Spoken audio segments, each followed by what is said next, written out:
Hi, I'm Najeli, an MBA student at IAU, and today we're going to talk about inflation.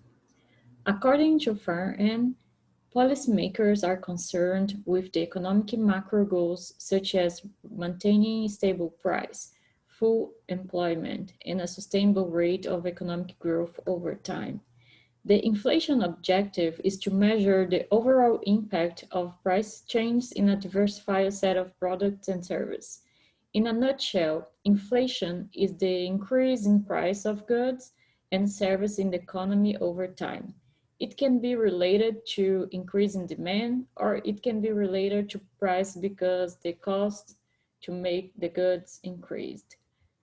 And it is the Federal Reserve Fed the responsibility to control the inflation rate by changing the interest rate to stimulate to make the stimulus in the economy, meaning injecting more money into the economy.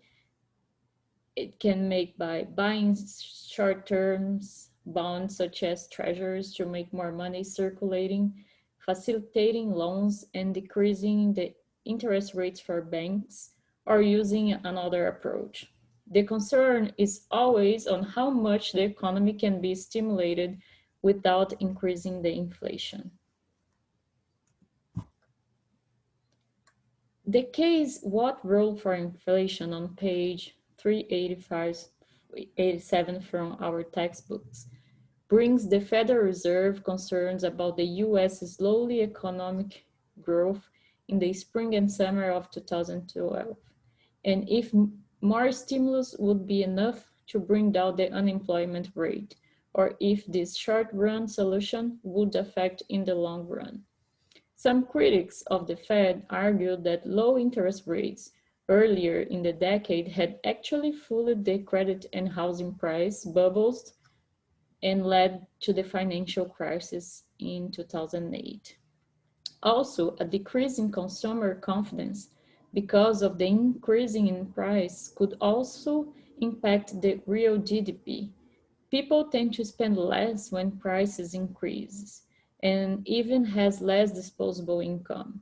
That was further showed in the case when it said that the price index for 2011 had increased 2.5%, while between December 2011 and May 2012, it had only increased 1.5%.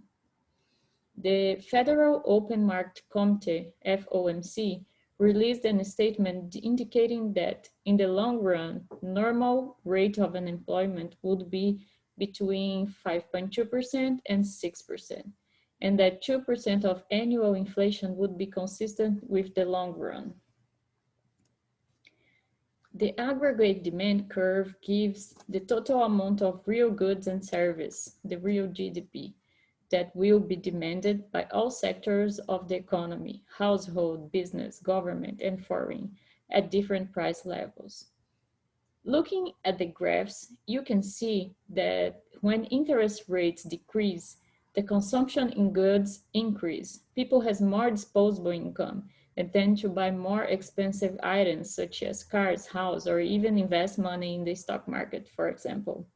As a consequence, the aggregate demand curves shifts from 81 to 82, meaning that when income is higher, price is lower and vice versa. So stimulus in the economy can lower the interest rates and increase consumption as long as people's confidence does not decrease. The COVID-19 pandemic has been the most unpredictable crisis the whole world is facing right now.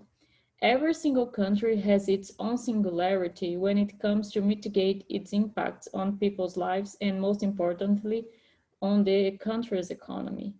According to the US Bureau of Labor Statistics, in the US, the unemployment rate reached its maximum of 14.7% on April, and for November it had decreased to 6.7%.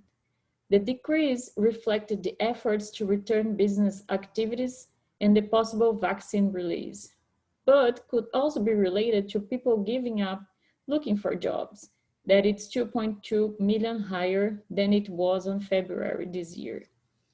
According to the Statista website, the expected inflation rate for 2020 is 1.2%, while it was 3.8% during the housing market crisis and 3.2% in 2011, the year before the opening case mentioned before. The FOMC suggests that the economy should sustain a 2% inflation rate to stay healthy. A 1.2 indicates that people still have some money power to buy things but are not confident to spend them, and that the US will probably recover from this COVID-19 crisis. In fact, the US dollar today is the most used and most strong currency in the world. While in my country, Brazil, according to the IBGE, the unemployment rate reached its maximum of 14.6% on November this year.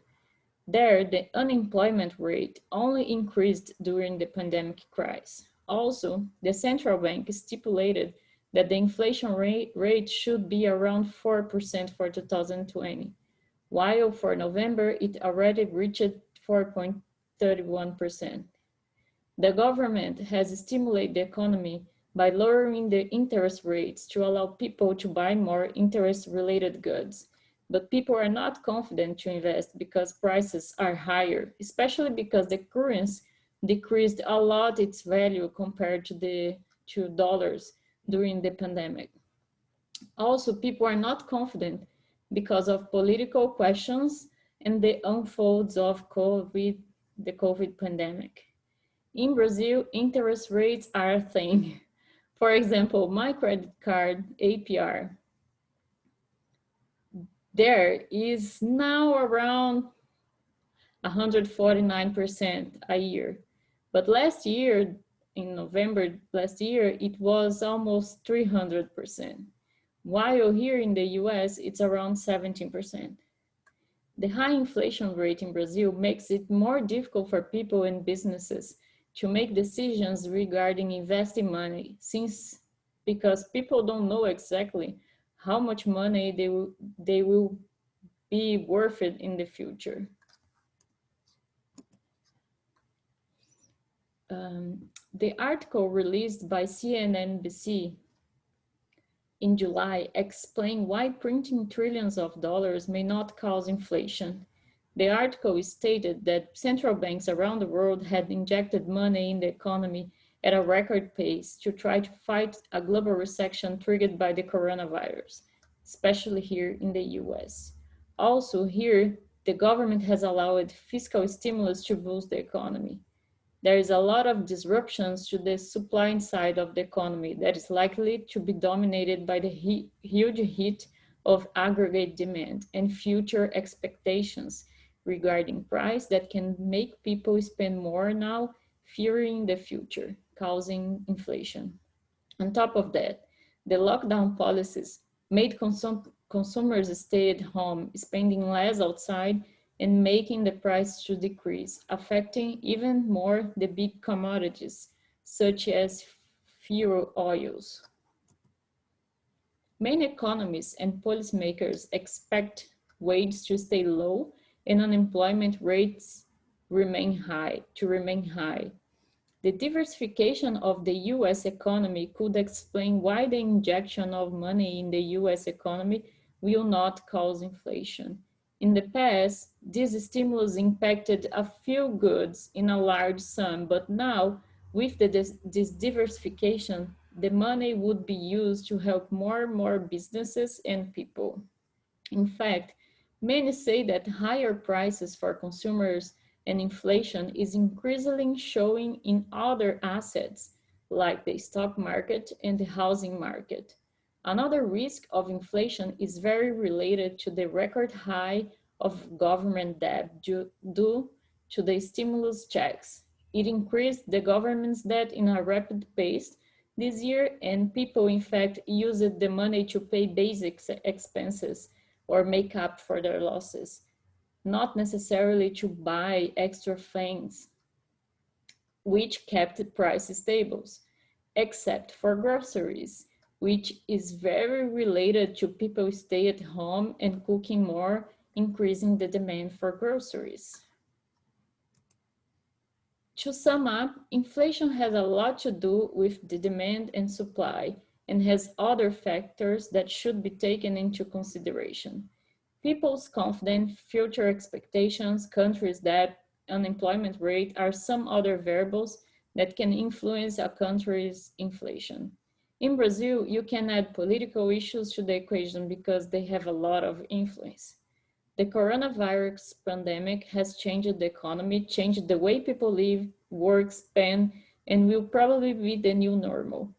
The money injected in the country by the Fed and the stimulus made by the government helped to keep the inflation stable, but the economic future regarding inflation is still unpredicted.